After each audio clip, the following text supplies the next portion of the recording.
Okay, so here's a projectiles question. We've got an object being projected at an angle, but in this question we're not told what the angle is. Okay, but for question A, first thing we have to do is to show that the vertical component of the velocity of projection that's known is 14 meters per second. So remember, as the object is being projected at an angle, it has, if that's u, we have u cos theta, that's our horizontal component, and we have u sine theta, that's our vertical component. So we're going to find the vertical component. So what we're going to do, we are going to resolve vertically.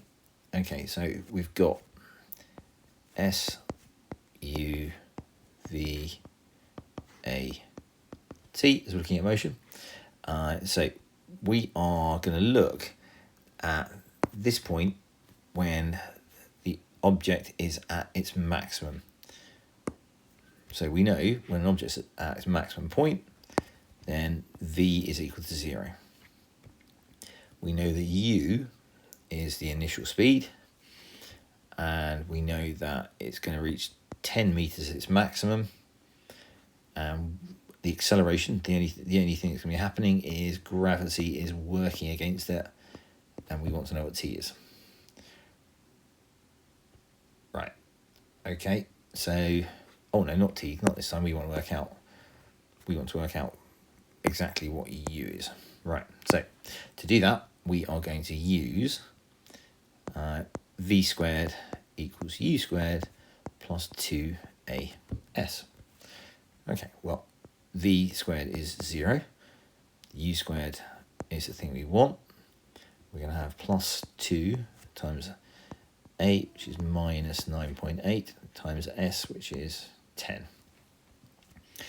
So we'll take that to the other side by adding 20 times 9.8, which is 196. And that is equal to u squared, and hopefully you all know that u is therefore 14. And we have shown that the vertical component is equal to 14 meters per second. Okay, right, for part B. Now it says find the speed of projection. Well, we know the vertical component, so we know that the vertical component is 14, so now we need to work out what the horizontal component is. So remember that horizontally, the most important part is that we know that acceleration is 0. So now it's projected at speed of u in the horizontal direction. Okay, we know that in the question it shows us that it covers 50 meters, so our s is 50 in the horizontal direction. And we want to work out what we need to know. What is the time? Okay, so let's look at the vertical again. So in the vertical, because remember the vertical motion is going to decide how long it's in the air for. So it starts at 52.5 meters above the ground. So S is going to land 52.5 meters below the point that's projected from, because we're resolving upwards. And then we've got u, the initial speed in the vertical direction, times t. And we are going to add 1/2 of minus 9.8. Remember, this is the vertical, times t squared. Okay, so we're going to rearrange that, and we get 1/2 of 9.8 is 4.9, so we get 4.9 t squared. We're going to subtract that 14t. We've got minus 52.5, and that's equal to 0. So now we can solve that quadratic. And when we solve it, we get t equals 5, or t equals minus 15.7. And hopefully, as we know, we can't have negative time. So the answer is it's in the air for 5 seconds. So now we know that t is 5. So now we go to the horizontal, and we have S equals 50, that equals U times 5 ut. Remember, because acceleration is 0. So therefore, U is equal to 10. And that's our horizontal. So now we know the horizontal speed. Now, if we want the speed of projection, obviously, we have a vertical component and we have a horizontal component, but we want the diagonal. Okay, so what are we going to do? We are going to use Pythagoras. So we've got 14 squared plus 10 squared, and we're then going to square root the sum. So that's the square root of 196 plus 100, which is the square root of 296.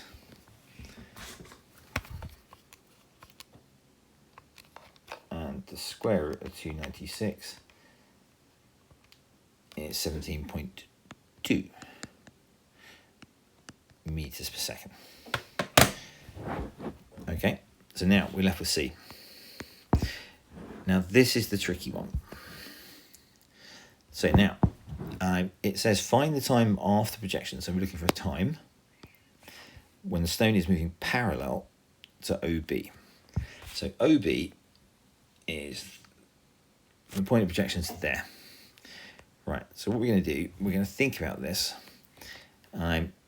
as basically thinking about a line or a tangent to the curve, which is parallel to OB. Right, so we're going to think about this in terms of a similar triangle. So the original OB looks like this. So going from O to B, it goes 50 meters horizontally and it goes down by 52.5 meters. Now we know with trig and with similar triangles that they have to have the same gradient. So I'm looking for a similar triangle for my particle, or my stone, from the question is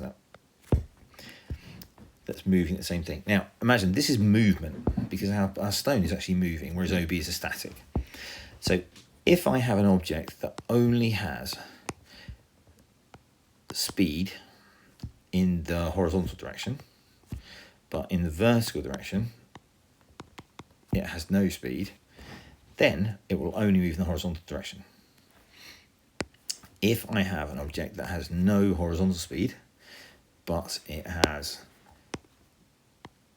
a vertical speed, it will only go in a vertical direction.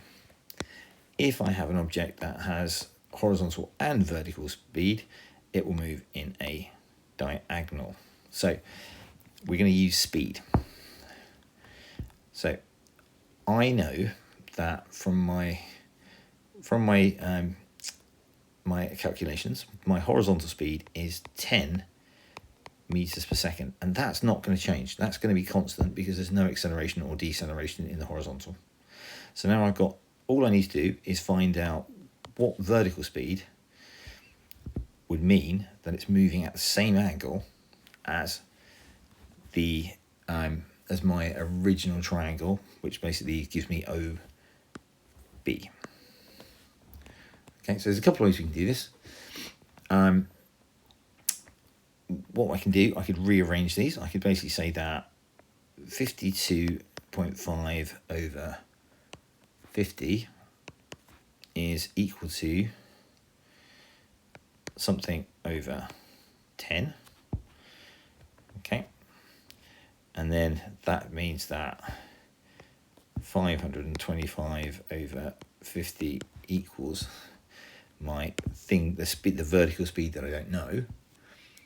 And if I do that, I'm going to get 10.5 meters per second. Okay, so now what I know is this vertical speed. So this vertical speed is 10.5 meters per second. Right, now the question says time But that's simple because now I can just think in terms of SUVAT.